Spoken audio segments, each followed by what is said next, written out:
Hello बच्चों, welcome to ss tutorials. स्वागत है आपका। आज हम लोग बहुत ही इंपॉर्टेंट पार्ट पढ़ेंगे, दैट इज बोर्ड के पेपर को कैसे प्रेजेंट करते हैं। तो वीडियो ध्यान से पूरा एंड तक देखना, क्योंकि बहुत इंपॉर्टेंट पॉइंट्स मैंने इसमें डिस्कस किया है एंड एक भी पॉइंट आपका मिस नहीं होना चाहिए। तो बोर्ड पेपर कैसे लिखा जाता है, मैंने एकदम मस्त एक बंदे को पकड़ के लिखवाया है इतनी सुंदर हैंडराइटिंग में। तो मैं आपको ही बताता हूँ कि आपको कैसे लिखना है। चलो, तो सबसे पहली चीज मैं आपको ये बताता हूँ कि पेपर पैटर्न क्या है। तो ध्यान से देखो, this is a science paper pattern and ये वाला पेपर पैटर्न मैंने ये वाले वीडियो में बताया, जाके एक बार जरूर देखिएगा। एंड वहां पर मैंने आपको स्ट्रेटेजी बताया कि ये सब पढ़ना है, ध्यान से देखना वीडियो। चलिए स्टार्ट करते एक बार। तो board paper pattern for 2022 and merry Christmas to you all. आज क्रिसमस का त्योहार है अच्छा खासा। चलो ध्यान से देखते हैं। आज देखिए, तो बोर्ड का पेपर कितने मार्क्स का होता है? 40 नहीं, बोर्ड का पेपर होता है 60 मार्क्स का। विद ऑप्शन कौन गिनेगा? So total overall science 1 science 2 मिला के 120 मार्क्स का पेपर होता है। उसमें से तुम लोग को 80 मार्क्स का लिखना होता है, 80 मार्क्स का लिखना होता है। देखो कितना 40 मार्क्स फ्री में रहता है। तो हम लोग ऐसा कुछ करते हैं जिसकी वजह से इजीली मार्क्स स्कोर कर सके। तो ध्यान से, so paper pattern question number 1, question number 2, question number 3, question number 4। तो 4 क्वेश्चन होते हैं। क्वेश्चन नंबर 1 जो होता है ना, वो सारे 1 मार्क्स के होते हैं। क्वेश्चन नंबर 2 सारे 2 मार्क्स के। क्वेश्चन नंबर 3 सारे 3 मार्क्स के and question number 4 is of 5 marks. Okay, let's study. तो देखो, क्वेश्चन नंबर 1 के अंदर 2 है, एक क्वेश्चन नंबर ए है और एक क्वेश्चन नंबर बी। ए के अंदर क्या आता है? Multiple choice question. कौन बनेगा करोड़पति वाला? यस। इंडिया का कैपिटल क्या है? Mumbai, China, Delhi, Kolkata. Yes, very good. क्या चाइना? अरे दिल्ली। अरे क्या कर रहे हो तुम लोग? ठीक है। तो एमसीक्यूज, तो एमसीक्यूज एक एमसीक्यू के लिए 1 मार्क है, एक क्वेश्चन के लिए 1 मार्क है, तो टोटल 5 मार्क्स आपको इजीली मिल जाएगा।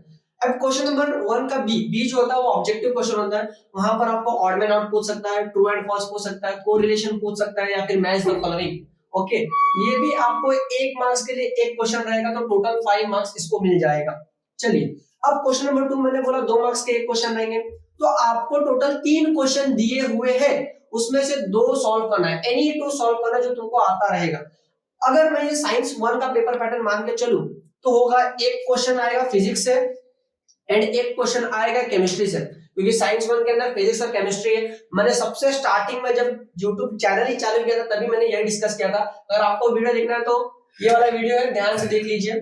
चलो, सो क्वेश्चन, एक क्वेश्चन होगा केमिस्ट्री से, एक क्वेश्चन होगा फिजिक्स में। सर 2 क्वेश्चन हो गया, एक और क्वेश्चन कहां से रहेगा? एक क्वेश्चन जो रहेगा कहीं से भी हो सकता है, या तो फिजिक्स से रहेगा या तो केमिस्ट्री से रहेगा, लेकिन मिनिमम यानी कि कम से कम तुमको एक क्वेश्चन फिजिक्स से और एक क्वेश्चन केमिस्ट्री से मिलने वाला ही है। अब उसके बाद क्वेश्चन नंबर 2 का बी। अभी इसके अंदर तुमको ना 4 क्वेश्चन दिए हैं, उसमें से 3 सॉल्व करना है एंड 2 मार्क्स के लिए। तो इसके अंदर 4 क्वेश्चन कैसे दिए होंगे? देखो, 2 क्वेश्चन तुमको दिया रहेगा, वेरी गुड, फिजिक्स में से, and 2 question very good chemistry में से। तो तुमको इन दोनों में से कोई भी 3 सॉल्व करना है। तो 4 क्वेश्चन है, 3 सॉल्व करना है, एक क्वेश्चन के लिए 2 मार्क्स मिलेगा, तो टोटल 6 मार्क्स ऐसे मिल जाएगा। उसके बाद क्वेश्चन नंबर 3, 8 क्वेश्चन दिए। वाओ, 8 क्वेश्चन, 8 में से तुमको कोई भी 5 करना है। तो 8 क्वेश्चन कौन से रहेंगे? सो 4 क्वेश्चन रहेगा फिजिक्स में से एंड 4 क्वेश्चन तुमको मिलेगा केमिस्ट्री में से। तो उसमें से जो भी सॉल्व करना है तो कोई भी 5 उठा के पकड़ लो। एंड अभी क्वेश्चन नंबर 4 जो आपको मिलता है 5 मार्क्स का, तो 2 दिया रहेगा, कोई एक सॉल्व करना रहेगा। तो ऑब्वियसली एक क्वेश्चन मिलेगा तुमको फिजिक्स वाले पार्ट से एंड एक क्वेश्चन तुमको मिलेगा केमिस्ट्री वाले पार्ट से। अगर सर ये साइंस 2 का होता तो क्या करेगा? साइंस 2 के लिए सेम रहता है, बस फिजिक्स की जगह पे क्या लगाने का? बायोलॉजी, एंड केमिस्ट्री की जगह पे क्या लगा देने का? ईवीएस। क्लियर? तो ऐसा तुमको टोटल 40 मार्क्स रहता है, लेकिन विद ऑप्शन तुम्हारा पेपर 60 मार्क्स का हो जाता है। अब मैं तुमको बता रहा हूं कि बोर्ड के पेपर को लिखना कैसे है, तो ध्यान से देखो वीडियो। इंपॉर्टेंट पॉइंट्स बता रहा हूं, ध्यान से सुनो, एकदम बहुत इंपॉर्टेंट है। देखो, नेवर इरिटेट योर टीचर। जो एग्जाम का पेपर चेक कर रहा है ना, उसको इरिटेट मत करना। सर हम इरिटेट कैसे करते हैं? देखो, तुम लोग एक तो इतना गंदा लिखते हो जिसकी वजह से टीचर को तो गुस्सा आए। तो हमेशा याद रखो, पेपर को ना एकदम नीटली रिप्रेजेंट करो। देखो, कुछ ऐसे रिप्रेजेंट करना है, कितना सुंदर हैंडराइटिंग दिख रहा है, मन ऐसा देख के ऐसा लग रहा है कि एकदम मार्क्स दे दूं मैं। ठीक है, तो always remember this thing, never make such type of khichdis, कभी नहीं करना। सो पेपर में हमेशा एकदम प्रॉपर्ली लिखना एंड इरिटेट मत करना। सर इरिटेट क्यों नहीं करना? देखो, टीचर जो होता है, जो पेपर चेक करता है, वो तुम्हारे ससुर जैसा है, होने वाला ससुर जैसा है। ठीक है, अगर उसके साथ मस्ती करोगे तो अपनी बेटी नहीं देगा, यानी कि मार्क्स नहीं देगा। तो इसलिए उसको इरिटेट मत करो, प्यार से झेलो सब कुछ। ठीक है, अभी देखो, do we carry rough page? Rough page अभी इंग्लिश के पेपर में रफ पेज लेके जाके क्या करोगे, गोटी पेपर खेलोगे? नहीं, रफ पेज क्या हम लोग रफ पेज कैरी कर सकते हैं? मैथ्स और साइंस के लिए रफ पेज लगता है। देखो डिपेंड करता है स्कूल के ऊपर, आप लोग कुछ भी कैरी मत करना। आप लोग को दो कंडीशन हो सकती है। एक, जो आंसर शीट मिलता है, आंसर शीट का लास्ट पेज ओपन करने का, ऊपर लिखने का रफ पेज एंड वहां पर कैलकुलेशन करना चालू कर देने का, ठीक है।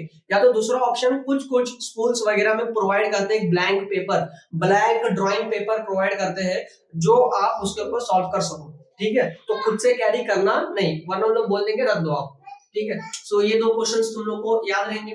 Which pen should be used, कौन सा पेन यूज करें? देखो दो ही पेन यूज करना तुम लोग, दैट इज ब्लू और ब्लैक। सर ग्रीन यूज कर सकते हैं, रेड यूज कर सकते हैं, अरे ग्रीन रेड का ड्राइंग चालू है क्या उधर, है ना। ऑलवेज रिमेंबर यूज ब्लू और ब्लैक पेन, दैट्स इट। उसके बाद what if we attempt all question, इसका मतलब क्या होगा? देखो सपोज क्वेश्चन नंबर 2 है, क्वेश्चन नंबर 2 के अंदर ए वाले के अंदर बोला है दो क्वेश्चन अटेम्प्ट करने हैं 3 में से। सर मैंने पहला भी अटेम्प्ट किया, दूसरा भी अटेम्प्ट किया, तीसरा भी अटेम्प्ट किया, मुझको सब मार्क्स मिलेंगे क्या? नहीं, तुम्हें इन दोनों के मार्क्स मिलेंगे। जो स्टार्टिंग के दो है, स्टार्टिंग के दो के ही मार्क्स मिलेंगे। सो 2 मार्क्स इसके, 2 मार्क्स इसके। इसीलिए हमेशा कॉन्फिडेंटली आंसर लिखना। तुम्हें कौन सा क्वेश्चन आता है, पहला अच्छे से आता है, तीसरा अच्छे से आता है, तो ये दोनों अच्छे से लिखो।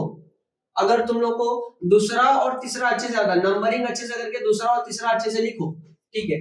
तो हमेशा देखो जिसमें कॉन्फिडेंट है वही वाला, अगर तीनों अटेम्प्ट करोगे तो भी तुम्हें उतना ही मार्क्स मिलेगा जितने मार्क्स के लिए वो है, ज्यादा मार्क्स मिलने वाला नहीं है। Sir what if we write wrong answer, sir अभी इसी के अंदर क्या आ गया पता है, मैंने क्या कर दिया, मैंने ना दूसरे वाले का आंसर ना रॉन्ग लिख दिया, तो अब क्या करूं?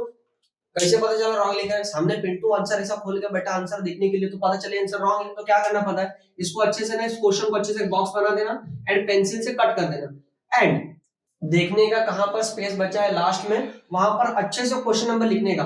तो ऐसा लास्ट में अच्छे से ऐसा पेज रहेगा, तो लिखने का क्वेश्चन नंबर 2 का, ए वाले का कौन सा वाला, 2, बराबर। सो 2 का आंसर तुम लोग को प्रॉपर्ली लिखना है, पॉइंट सिस्टम में ही लिखना है, क्लियर है। एंड हाँ, ऐसा सब कर रहे हो, गलती से हुआ तो ठीक है, लेकिन always remember don't irritate your teacher, क्योंकि टीचर को क्या करना रहता है पता है, हर एक क्वेश्चन के आंसर्स ना ऊपर ही लिखने होता है। मैं तुम लोगों को दिखा रहा हूँ, बोर्ड का पेपर दिखा रहा हूँ, डोंट वरी, कहीं जा नहीं रहा हूँ, ठीक है। अब देखो, can we carry cheat paper, हाँ बस यही बाकी रह गया, चीट वगैरह लिख के जाने का नहीं। देखो कॉपी करना है तो आंख वाख मार के कॉपी कर लो इधर उधर से, मैं टीचर के बता रहा हूँ, लेकिन याद रखो चीट वगैरह लेके जाने का नहीं, ठीक है। क्योंकि पकड़ा गए एंड खड़ूस टीचर रहा तो तुम्हें और तुम्हारे पेपर को दोनों को फाड़ देगा।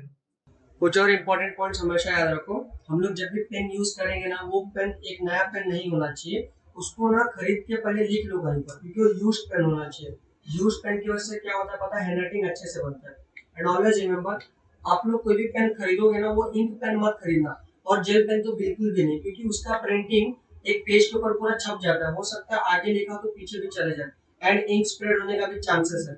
एंड ऑलवेज रिमेंबर, एक और मेन थिंग है, जब भी हम लोग ना मेन क्वेश्चन लिखते हैं ना, जैसे कि हमारे पास था question number 1, question number 2, question number 3, question number 4, तो वैसे मेन क्वेश्चंस को ना हमेशा न्यू पेजेस से लिखना है, जो मैंने वीडियो में आपको आगे बताया भी है। क्वेश्चन पेपर ध्यान से देखो, ये क्वेश्चन पेपर का लिंक मैंने डिस्क्रिप्शन में दे दिया है, एकदम प्रॉपर्ली देखो। चलो अब मैं आपको बताता हूँ कि स्टार्टिंग से लेके एंड तक बोर्ड का पेपर कैसे दिखता है, कैसे लिखना है। चलो स्क्रीन पे आप लोग देख रहे हो, तो ध्यान से देखते हो, स्क्रीन के ऊपर देखो, जो सबसे पहला वाला पेज है उसके ऊपर देख रहे हो आप क्या क्या लिखा है, पेज ना बारकोड स्टिकर वो सब सुंदर वगैरह लिखा, वो सब देखो नहीं, ठीक है। जो जो लिखा ध्यान से देखो, तो उसके अंदर आप लोग देखोगे ध्यान से, तो सबसे पहली चीज कुछ तो लिखा पेज द बारकोड, वो बारकोड आपको स्कूल वाले लाके दे देंगे, उसके ऊपर सारा डिटेल्स रहता है तुम्हारा। जैसे तुम लोगों ने स्कैनर वगैरह देखा, स्कैनर के ऊपर पे करोगे, यहाँ पे स्कैन करके सारा डिटेल्स आता है, वैसे ही वो बारकोड के ऊपर तुम्हारा सारा डिटेल रहता है, जो कंप्यूटर ऑटोमेटिकली डिटेक्ट कर लेता है। चलो इस पेपर के बारकोड में लगा देता हूँ, लग गया बारकोड, ठीक है। अब बारकोड लगा के होने के बाद देखो उसके ऊपर देखो सीट नंबर दिया है, सेंटर नंबर दिया है, सेंटर नंबर आपको हॉल टिकट पे मिल जाएगा। उसके बाद क्या लिखा है, इन फिगर अंक यानी कि सीट नंबर, तो वहां पर मैंने लिखा है A314309, ये मेरा नहीं है तो टाइम मत करना, ढूंढने का मिलेगा नहीं कुछ भी, ये मैंने ऐसा एग्जांपल के लिखा है। ए यानी कि यही होता है, तो वो तुम्हारा नंबर, रोल नंबर रहेगा, सीट नंबर, उसको लिख देना। उसके बाद तुमको मिला है देखो वहां पर इन वर्ड्स में लिखना है, फिर उसके बाद तुम्हारा साइन करना है एस ग्रुप डिटेल्स, एंड वहां पर देखो सुपरवाइजर साइन, यानी कि जो टीचर आया वो साइन करे। सो फिलहाल मैं ही साइन। फिर उसके बाद देखो ध्यान से, अभी इतना जो लिखा है ना, इसके ऊपर लगता है एक ब्लैक कलर का होलोग्राम स्टिकर, क्योंकि ये सारा चीज दिखना नहीं चाहिए, तो लगाओ ब्लैक कलर का होलोग्राम स्टिकर। ये देखो ऐसा लग गया। चलो अब देखो नीचे, देखो नीचे ध्यान से देखना, तो वहां पर लिखा है साइंस, सब्जेक्ट है साइंस का पेपर, साइंस पेपर 2 है। दिनांक कौन से तारीख का है, 25 दिसंबर 2021, अभी आज का डेट है क्योंकि आज ही है, मेरी क्रिसमस, ठीक है। फिर कौन से लैंग्वेज, कौन से भाषा में लिख रहे हो, इंग्लिश में। अभी देखो वहां पर 1+0 सर वो क्या है, देखो एक मेन आंसर बुक तो है वो 1 है, अगर तुमने सप्लीमेंट लिया है तो वहां पर नंबर लिखने का, अगर सप्लीमेंट नहीं लिया है तो 0, ठीक है। चलो ये क्लियर है, तो ये सारा पेज तुम्हारे लिए। अब वहीं पर देखो राइट साइड में कुछ और भी दिया है, एग्जामिनर, मॉडरेटर, चीफ मॉडरेटर, वो तुम्हारे लिए नहीं है, वो उनके लिए, उन लोग चेक करके जो भी लिखेंगे। तो देखते हैं दूसरा पेज की तरफ। तो दूसरा पेज कुछ इस तरीके का दिखता है। देखो दूसरा पेज के ऊपर ना विद्यार्थियों के लिए सूचना है, तो पढ़ना है तो पढ़ सकते हो, क्योंकि 15-30 मिनट पहले आंसर शीट मिल जाता है, ठीक है। और देखो वहां पर राइट में दिया है वेरिफिकेशन, वो सब टीचर के लिए, तुम्हें कुछ नहीं करना है, तुम्हें पॉइंट्स पढ़ना है तो पढ़ सकते हो। तो आइए बढ़ते हैं मेन पेज की तरफ। तो इतने सुंदर तरीके से जो आंसर लिखा हुआ वैसे ही लिखना है। तो देखो अब क्वेश्चन नंबर 1 का ए जो दिया है, देखो मैंने आंसर शीट में answer C option directly answer लिख दिया। सर हम लोग ऐसा कर सकते हैं क्या, जैसे कि पहला क्वेश्चन दिया है, the process of which nucleotide in gene suddenly changes its position called. अभी हम लोग ऐसा लिख सकते हैं क्या सर, सी म्यूटेशन, यानी कैसा, सी लिखा फिर उसके आगे लिखा म्यूटेशन, ऐसा लिख सकते हैं क्या? Yes it is also correct. या फिर तुम लोग सीधा सी लिखोगे तो भी करेक्ट है, या फिर तुम लोग पूरा क्वेश्चन लिखा एंड लास्ट में आंसर लिखेगा म्यूटेशन तो भी करेक्ट है, ठीक। तीनों में से कोई भी लिख सकते हो। सो मैंने क्या प्रेफर किया, ये वाला, क्योंकि मैंने टाइम बचाया, ठीक है। And always note down one the main thing, note करने जैसा मेन थिंग ये है, हमेशा याद रखो, अगर एमसीक्यू के अंदर तुम लोग ऐसा लिखते हो, सी आंसर लगा मुझे, सपोज सेकंड का आंसर सी है, नहीं सी नहीं, ये बी है, अब बी आंसर लिखा, तो ऑलवेज ये पहले वाला ही कंसिडर करेंगे, तो यही कंसिडर करेंगे, तो इसका मार्क्स मिलने वाला नहीं है, तो 0 मार्क्स, कोई काट पुट करने का नहीं। अगर तुम्हें कॉन्फिडेंट नहीं है तो लास्ट में लिख सकते हो, कॉन्फिडेंट नहीं है तो लास्ट में लिख सकते हो, लास्ट में लेकिन याद से लिख देने का, ठीक है। तो पता चला कैसे लिखना है एमसीक्यू। अब बढ़ते हैं क्वेश्चन नंबर 1 के बी की तरफ। तो बी के अंदर ध्यान से देखेंगे तो क्वेश्चन के अंदर कुछ दिया हुआ है, दैट इज ऑब्जेक्टिव्स। तो सारे ऑब्जेक्टिव्स रहेंगे, तो ऑब्जेक्टिव को कैसे लिखना है, देखो पेपर के ऊपर ध्यान से कैसा लिखा हो गया है, ठीक है। मैंने क्या किया, मैंने यहाँ पर क्वेश्चन नहीं लिखा, लेकिन एकदम अच्छे तरीके से नंबर वगैरह डाला है, उसके सामने आंसर वगैरह लिख दिया है ना, डक बिल प्लैटिपस, वैसा एकदम प्रॉपर्ली लिखना। देखो कहीं भी खिचड़ी मत करना, कितने सुंदर तरीके से ये लिखा हुआ वैसे ही लिखा रहना चाहिए। अब बढ़ते हैं क्वेश्चन नंबर 2 की तरफ, उसके अंदर कैसा लिखना देखते हैं। तो क्वेश्चन नंबर 2 के अंदर 2 क्वेश्चन है, एक ए वाला एक बी वाला। तो ए वाले का जो क्वेश्चन दिया है, fibres are one of the important nutrients, लेकिन मैंने उसका आंसर देखो कितने अच्छे तरीके से लिखा है। एंड ऑलवेज रिमेंबर, जो उन्होंने क्वेश्चन दिया है ना, देखो क्वेश्चन नंबर 2 का ए का जो क्वेश्चन उन्होंने लिखा है, उन्होंने 1 लिखा है, तो हम लोग क्या करते हैं, हम लोग कभी-कभी ए लिख देते हैं, बी लिख देते हैं, ऐसा नहीं लिखना। जो इन्होंने रोमन नंबर में दिया है वही नंबर लिखना। सो लिखना 1 का आंसर, 1 का आंसर, ठीक है। आप पॉइंट्स में लिखना ए बी सी डी, ऐसे पॉइंट्स होने बहुत कंपलसरी है, जो कि मैंने वहां पर लिखा। वहां पर मैंने क्या किया, वहां पर मैंने रोमन में लिखा, तो चलेगा, ठीक है चलेगा, लेकिन ऑलवेज रिमेंबर उनका क्वेश्चन जो है उनका क्वेश्चन ही रहने देने का, चेंज करने का नहीं। सो 3 क्वेश्चन दिया हुआ था, 3 में से 2 सॉल्व करना था, तो कोई भी 2 सॉल्व कर सकते हैं। सो मैंने पहला एंड दूसरा सॉल्व किया, दैट इज फाइबर्स वाला एंड बॉडी टेम्परेचर वाला, ठीक है। तो ध्यान से देखो कितने अच्छे सॉल्व किया। अब क्वेश्चन नंबर 2 का बी, तो 2 के बी में देखो हम लोग को 4 क्वेश्चन दिया, कोई 3 सॉल्व करना है, एंड 2 रहेगा फिजिक्स से, 2 रहेगा केमिस्ट्री से। ये साइंस 2 का पेपर है ना, ये साइंस 2 का आंसर शीट है, तो 2 है बायोलॉजी से, 2 है ईवीएस से। तो ध्यान से देखो 2 बायोलॉजी से मिलेगा तुमको, जैसे कि पहला वाला इज फ्रॉम बायोलॉजी, दूसरा वाला is from environment, very good, तीसरा वाला इज फ्रॉम बायोलॉजी, फोर्थ वाला इज फ्रॉम आल्सो एनवायरनमेंट। तो इसके अंदर तुम लोग को जिस तरीके का क्वेश्चन दिया है, इस क्वेश्चन को देख के सॉल्व करना है। सर ये डायग्राम वगैरह बनाना जरूरी है क्या? देखो डायग्राम वगैरह बनाना नेसेसरी नहीं है, लेकिन ये जो फ्लो चार्ट्स वगैरह होते हैं ना, ये चार्ट्स बनाने का, सर ये चार्ट्स पेन से ड्रॉ करें कि पेंसिल से, whatever you want you can draw, but it should be neat and clean. जितने अच्छे से यहाँ पर लिखा हुआ उतने अच्छे से लिखने का, एंड जो भी इंस्ट्रक्शंस है मैंने पहले तुमको बता दिए, तो इसलिए कुछ भी गलती करना नहीं, एंड एकदम नंबरली प्रॉपरली जो इन्होंने नंबर लिखा है, जो पॉइंट्स लिखा है, तो आप लोग देख सकते हो। एंड एक और चीज नोटिस करना, हर एक बार ऊपर टॉप पे जो क्वेश्चन नंबर वाला डब्बा है, वहां पर हमने क्वेश्चन नंबर लिखा है एकदम प्रॉपरली। देखो नंबर 4 नंबर 5 एकदम प्रॉपरली लिखा हुआ ही है। तो आप क्वेश्चन नंबर 3 देख सकते हो। क्वेश्चन नंबर 3 में 8 क्वेश्चन दिए हैं, 4 बायोलॉजी से, 4 एनवायरनमेंट से, ठीक है, तो तुमको कोई भी 5 लिखना है जो तुमको आता है, जिसके ऊपर ज्यादा कॉन्फिडेंट है। एंड एकदम अच्छे से ध्यान में रखो कि एग्जामिनर को इरिटेट करना नहीं है, उसको इरिटेट करोगे तो मार्क्स काटेगा। सो देखो कितना सुंदर तरीके से आंसर लिखा हुआ। पहला वाला चार्ल्स डार्विन का, तीसरा वाला लिखा उसके बाद मैंने। तीसरा वाला जो सिंबल वगैरह है, सिंबल वगैरह इजी है। देखो सिंबल देख के पता चलता है रिसाइकल वाला है, सेव वाटर वाला है, ये रिन्यूएबल एनर्जी का है। एंड उसके बाद देखो ध्यान से देखो कैसा प्रॉपर्ली क्वेश्चन नंबर दिया हुआ, question number 2, question number 3, question number 5, ऐसे में प्रॉपर्ली देखने का।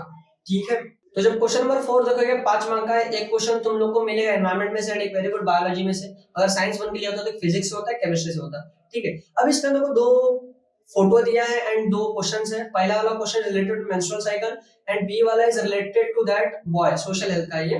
तो इसमें से कौन सा अच्छा लग रहा है वो लिखने का। देखो पहला वाला थोड़ा हार्ड जाता है बच्चे लोग के लिए, तो इसलिए मैंने बी वाला सिलेक्ट किया। मुझे तो दोनों आता है, तुम्हारे लिए मैंने बी वाला सिलेक्ट किया। तो बी वाला ने कि बी देखो यहाँ पर 2 लिखा है, सो 2 ही लिखने का। तो प्रॉपर्ली 2 नोट डाउन किया। एंड टीचर क्या बताता है, उसकी गर्लफ्रेंड छोड़ के चली गई? नहीं, क्या बता रहा है, जो क्वेश्चंस वगैरह दिए हुए उसके आंसर्स प्रॉपर्ली लिखते रहना। ओके, तो मैंने तुम्हें सब बता दिया कि बोर्ड के ऊपर कैसे लिखना है, कैसे होलोग्राम लगाना है, कैसे बारकोड लगाना है। तो आइंदा डरना नहीं, जब बेफिक्र होकर पेपर लिखने जाने का। थैंक यू जो तुमने यहाँ तक वीडियो देखा एंड अच्छे से बोर्ड में स्कोर करना।